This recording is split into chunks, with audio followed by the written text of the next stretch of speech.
아멘.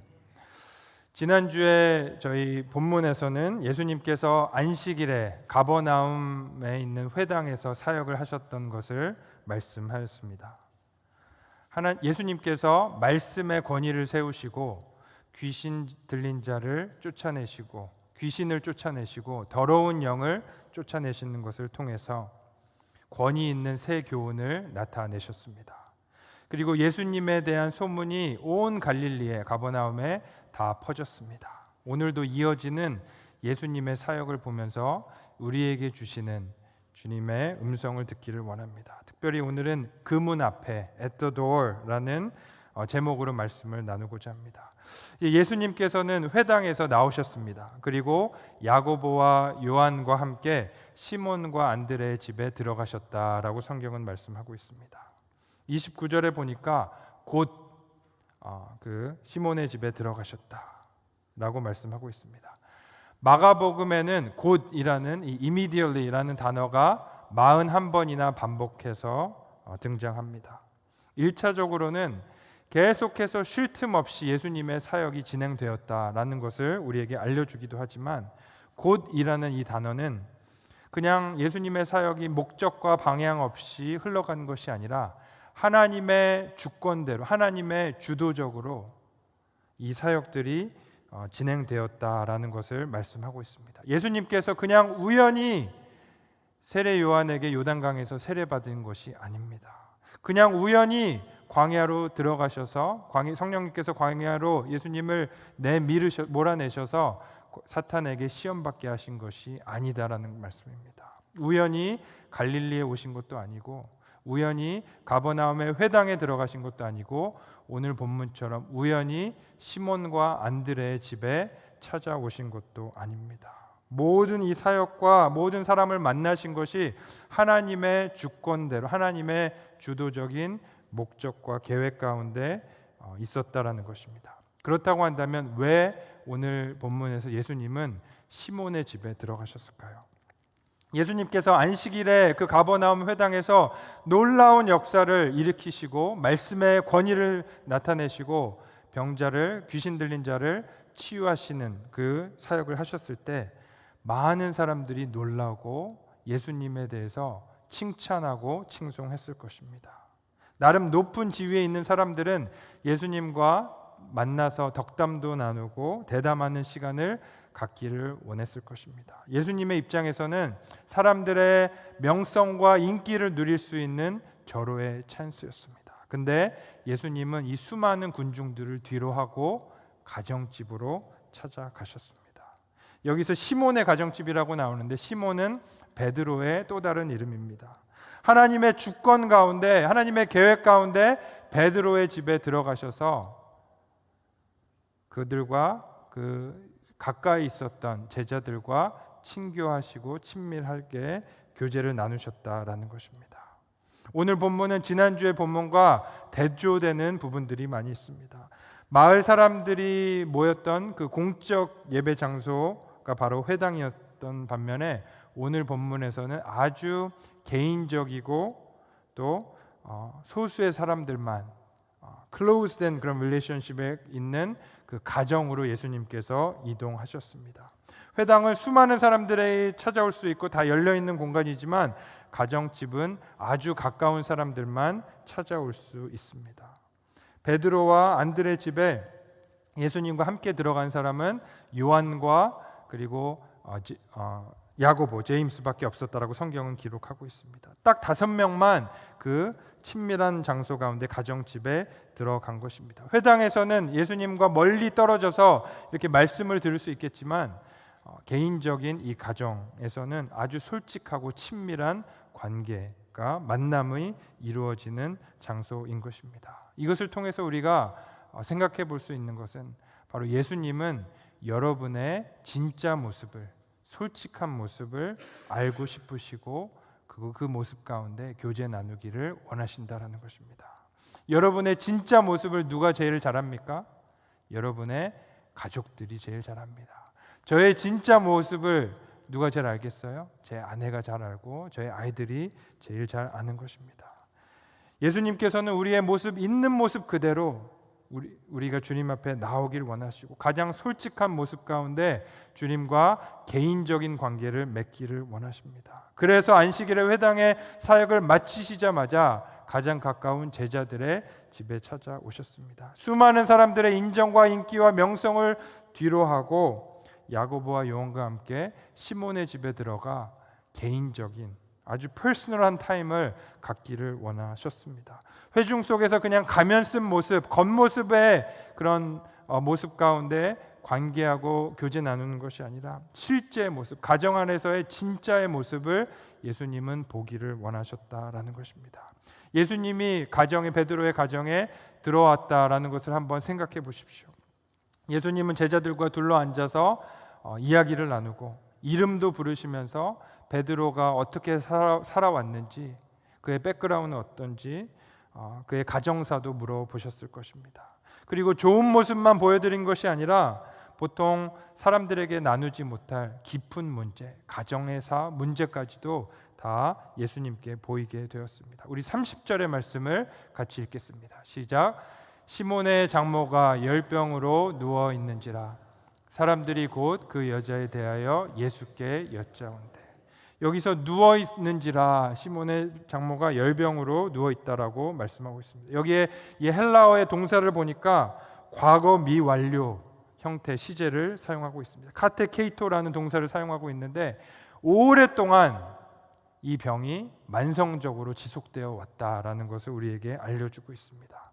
그 당시 유대인들의 생각 가운데서는 질병의 원인이 바로 죄이거나 아니면 사탄의 역사였다라고 그들은 믿었습니다. 그래서 누가복음에서 보면 예수님께서 열병을 꾸짖으신대라고 누가는 똑같은 이 본문을 그렇게 기록하고 있습니다. 누군가를 꾸짖는다라는 것은 인격에 대한 행동입니다. 예수님은 병 뒤에 숨어 있었던 그 사탄의 역사, 귀신을 꾸짖으셨다라고 누가는 기록한 것입니다. 이렇게 예수님은 이 가정에 아주 수치스럽고 또 사탄의 그 역사 가운데 눌려 있는 병들어 있는 연약한 모습까지도 찾아와 보시고 살펴보셨습니다. 살아계신 하나님의 형상이 이렇게 누추한 또 평범한 가정에 찾아오셔서 그들과 실제의 관계를 맺고 진짜의 교제를 누리기를 원하셨습니다. 그 가정의 연약함과 문제도 바라보시고 친히 고쳐 주신 것입니다. 사랑하는 여러분, 우리가 믿는 하나님은 개인적인 하나님입니다. 퍼스널한 하나님입니다. 이 세상의 어떠한 종교도 하나님이 이렇게 신이 그가 창조한 백성들과 창조한 사람들과 퍼스널한 관계를 맺는 그런 종교는 없습니다. 그렇지만 우리 하나님은 저와 여러분들의 가정에도 찾아오셔서 여러분의 진짜의 모습을 만나길 원하시고 여러분이 진짜 고통하고 신음하고 있는 그 문제를 고치시고 회복시켜 주기 원하시는 하나님이신 것을 믿으시기 바랍니다. 사랑하는 여러분, 이 공예배의 감격은 우리의 실제 삶의 가정으로 삶으로 연결되어야 하는 것입니다. 물론 우리가 공예배를 통해서 은혜도 받고 열심히 뜨겁게 기도도 해야 됩니다. 그렇지만 참된 신앙의 모습은 주님과의 개인적인 친밀한 실제적인 교제를 누리는 데 있다라는 것입니다. 안드레와 시몬과 같이 예수님을 가정으로 모시고 들어가야 됩니다. 아무리 예수님이 들어간다고 할지언정 그들이 예수님을 영접하지 않고 초대하지 않는다라고 한다면 예수님은 그 가정에 들어가실 수가 없다라는 것입니다. 나의 지극히 사적인 공간, 지극히 내가 누구에게도 열 수 없는 그 나의 삶의 일부분, 그 닫혀 있는 그 문을 주님 앞에 여시고 주님을 영접해야 하는 것입니다. 때로는 누구에게도 부끄러워서 보이고 싶지 않은 그 공간까지도 주님께 열어야 하는 것입니다. 그렇게 우리가 주님 앞에 우리의 문을 열고 주님을 영접할 때 우리가 단지 군중 속에서 주님을 만나는 그런 팬과 같은 그런 관계가 아니라 주님을 친밀하게 또 개인적으로 교제하고 관계할 수 있는 그런 주님과의 관계를 누릴 수 있다라는 것입니다. 우리 요한계시록 3장 20절의 말씀 우리 다 같이 한번 읽겠습니다. 시작. 볼지어다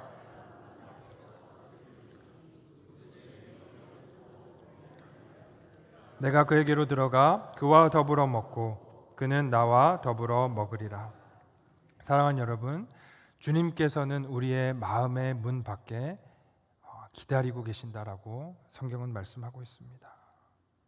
여러분이 그 마음의 문을 열어야 됩니다. 여러분이 여러분의 삶의 문을 열어야 하는 것입니다.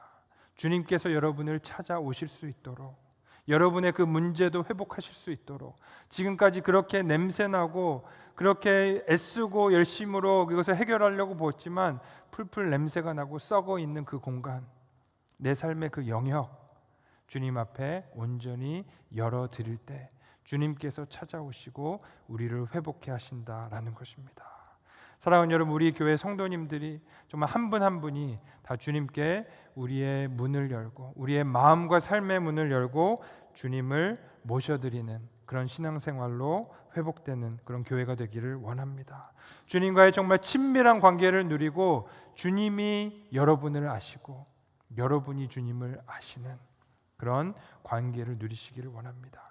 단지 우리 교회가 건물이 좋고 사람이 좀 더 많고 겉으로 보이는 사역이 있다라고 인정받는 데 그치는 것이 아니라 저희 교회에 맡겨주신 모든 성도님들의 한 분 한 분이 정말 주님과의 개인적인 관계를 회복하고 친밀한 관계를 누리는 그런 신앙으로 나아갈 수 있도록, 삶의 예배가 회복될 수 있도록 여러분들 애쓰시고 또 기도해 주시기를 부탁드리겠습니다. 또한 우리가 함께 서로의 삶을 나누고 서로의 부족한 점을 손가락질하고 공격하기보다 서로를 품고 사랑하면서 서로 격려하는 공동체가 될 수 있도록 여러분들 힘써 주시기를 부탁드리겠습니다. 이어서 31절의 말씀을 같이 읽겠습니다. 시작. 나아가사 그 손을 잡아 일으키시니 열병이 떠나고 여자가 그들에게 수종드니라. 예수님은 베드로 장모에게 손을 내밀어 잡아 일으키셨습니다. 그리고 그 병이 치유되었습니다. 오랫동안 지속되었던 아주 만성적인 병이었지만 예수님께서는 치유하시지 못할 병이 없다라는 것입니다. 예수님은 우리의 육체의 병, 정신적인 병, 모든 영혼의 병까지 다 치유하시는 분이신 줄 믿으시기 바랍니다. 오늘 본문은 여러 가지로 지난주의 본문과 대조를 이룬다라고 말씀을 드렸습니다. 지난주에 가버나움 회당에서 개인적인 이 가정에서 예수님은 사역을 하십니다. 그리고 지난주에 회당에서 치유받았던 사람은 남자였지만 오늘 본문에서는 베드로의 장모 여인을 치유하십니다. 그리고 지난주에 치유받은 사람은 귀신 들린 이 정신적이고 또 영적인 부분을 치유받았지만 오늘 시몬의 장모는 열병으로 아주 육체적인 이 질병을 치유받았습니다. 여러 가지로 이렇게 대조를 이루면서 우리에게 성경 기자는 무엇을 말씀하려고 하나요?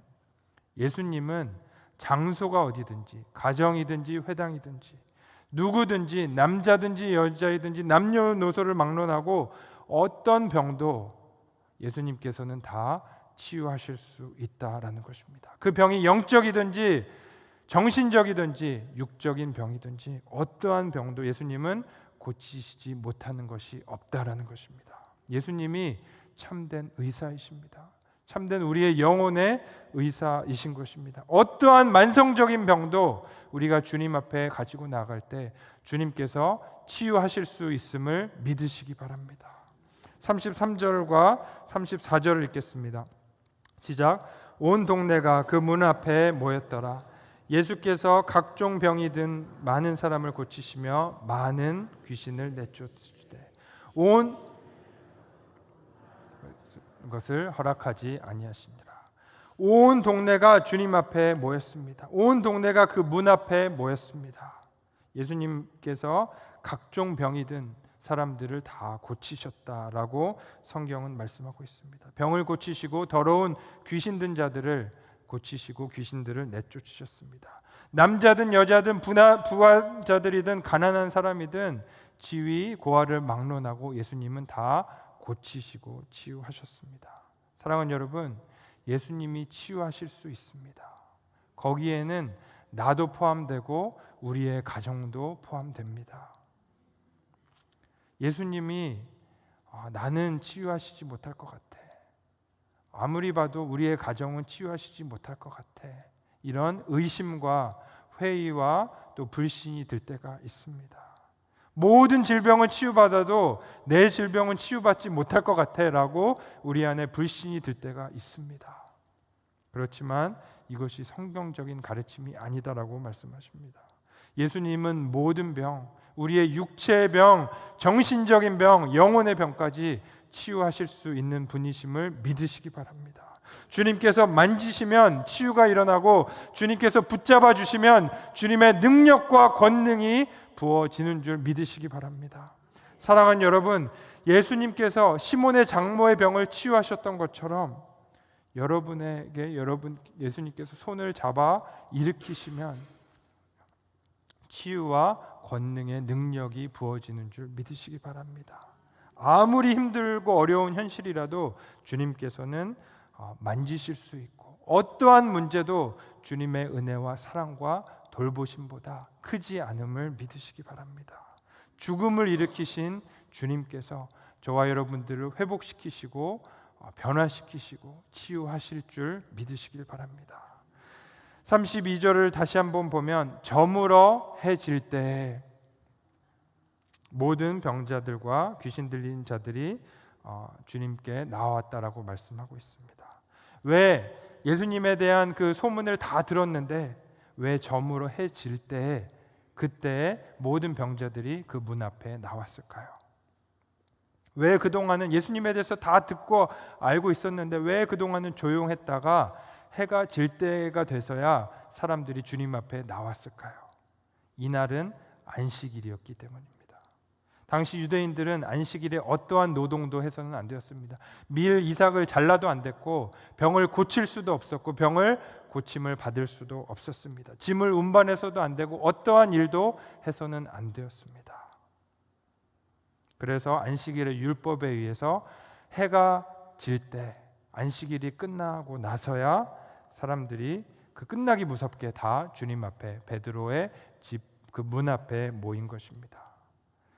사람들은 그동안 안식일은 열심히 지켰습니다. 열심히 종교적인 그런 율법을 지켰습니다. 근데 참된 안식이 그곳에 없었습니다. 열심히 안식일의 율법은 지켰지만 참된 안식의 평화와 쉼을 얻지를 못했습니다. 종교의 껍데기는 있었지만 회당에는 말씀이 죽어 있었고 귀신이 역사하고 있었고 수많은 가정이 귀신의 역사 가운데 질병 가운데 눌려 있었던 것이 그 당시 영적인 실상이었다라는 것입니다. 수많은 사람들이 질병 가운데 마음의 병, 육체의 병 가운데 고통받고 있었습니다. 근데 예수님은 이제 진정한 안식일이 무엇인지 선포하러 이 땅 가운데 오셨다라고 성경은 말씀하고 있습니다. 참된 안식일의 주인이 바로 예수 그리스도 우리의 주님이심을 선포하는 것입니다. 바로 예수님이 참된 구원자이시고 참된 치료자이시다라고 우리에게 말씀하고 있는 것입니다. 수고하고 무거운 짐진 자들아 다 내게로 나오라. 내가 너희를 쉬게 하리라. 우리 주님의 말씀입니다. 주님께 찾아오면 여러분 참된 안식을 얻습니다. 주님께 찾아오면 참된 쉼을 얻고 참된 회복을 얻고 참된 치유가 일어나는 것입니다. 온 동네가 그 문 앞에 모였다라고 말씀하고 있는데 그것은 공간적으로는 시몬 베드로의 집이지만 이 문은 바로 예수 그리스도 자신을 말씀합니다. 온 동네가 이 문 앞에 모였습니다. 바로 양의 문이 되신 예수 그리스도를 통과할 때 예수님을 만날 때 참된 치유와 회복이 임하는 것입니다. 율법은 있었지만 영적으로 완전히 죽어 있었던 이 가버나움이 예수 그리스도의 문, 양의 문으로 나왔을 때 생명을 발견하게 되고 치유와 회복을 발견하게 되는 것입니다. 사랑하는 여러분, 저와 여러분들이 그 문 앞에 나오시길 바랍니다. 양의 문을 통과하시길 바랍니다. 예수 그리스도께 나오시기를 바랍니다. 그 문 앞에 엎드리시기를 축원드리겠습니다. 주님께서 여러분을 만져주실 것입니다. 여러분의 가정을 만져주실 것이고 여러분의 부부 관계를 싸매어 주실 것이고 여러분의 자녀를 붙들어 주실 것입니다. 여러분의 질병을 고쳐주실 것이고 여러분의 문제와 관계를 회복시켜 주실 것입니다. 오직 주님의 그 예수 그리스도의 문으로 나아오셔서 참된 안식과 평화를 누리시는 저와 여러분들이 되시기를 축복드리겠습니다. 마지막으로 31절에 보니까 열병이 떠나고 여자가 수종드니라 라고 말씀하고 있습니다. She began to serve them. 예수님은 이 베드로의 장모의 열병을 치유하셨고, 그렇게 치유가 일어나니까 이 여자가 어떻게 됐대요? 예수님과 그 제자들을 serve하기 시작했다, 섬기기 시작했다라고 성경은 말씀하고 있습니다. 이제 베드로의 장모는 예수님의 사역에 동참해서 그 사역을 섬기는, 수종드는 그런 역할을 감당하는, 하나님 나라의 귀하게 쓰임 받는 역할을, 사명의 자리로 나아가게 되었습니다. 예수님의 제자들의 그 신앙 공동체를 섬기는, 봉사하는 사람이 되었다라는 것입니다.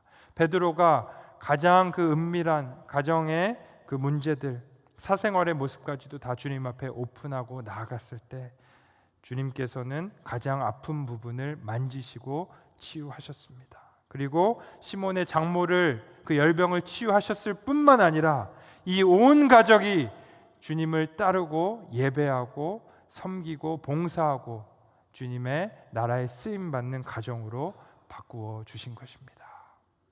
이제 말씀을 맺겠습니다. 예수님께서는 이 새로운 복음의 시대 가운데 회당에 나오셔서 가정으로 들어가십니다. 가정에 들어가셔서 겉모습만 바라보시는 것이 아니라 우리 실제의 모습을 바라보기를 원하십니다.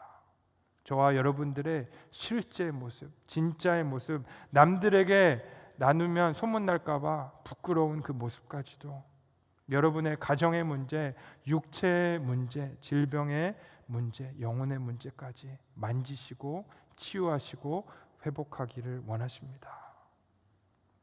사랑하는 여러분, 저와 여러분들이 주님을 영접해야 됩니다. 우리의 문을 열어야 됩니다. 우리의 공예배로만 끝나는 것이 아니라 여러분의 가정으로, 여러분의 삶으로 우리의 마음 문을 열어서 주님을 받아들여야 됩니다. 오랫동안 쌓아왔던 이 만성적인 열병도 주님께서 고치실 수 있습니다. 여러분을 회복시킬 수 있다라는 말씀입니다.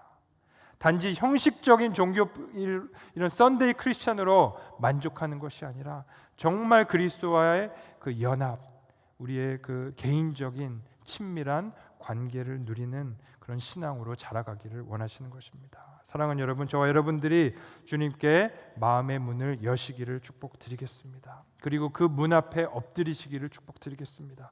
어린 양의 문이 되신 예수 그리스도 앞에 나아올 때 저와 여러분들을 치유하시고 우리의 가정을 치유하시고 우리를 하나님의 일꾼으로 만들어 주실 것입니다. 시몬의 장모가 치유받고 그 제자들을 섬겼던 것처럼 우리가 하나님 나라의 일꾼으로 봉사하는 자로, 사명자로 귀하게 쓰임 받는 우리 모두가 되시기를 주님의 이름으로 축원드리겠습니다. 우리 함께 이 시간 같이 기도했으면 좋겠습니다. 우리 함께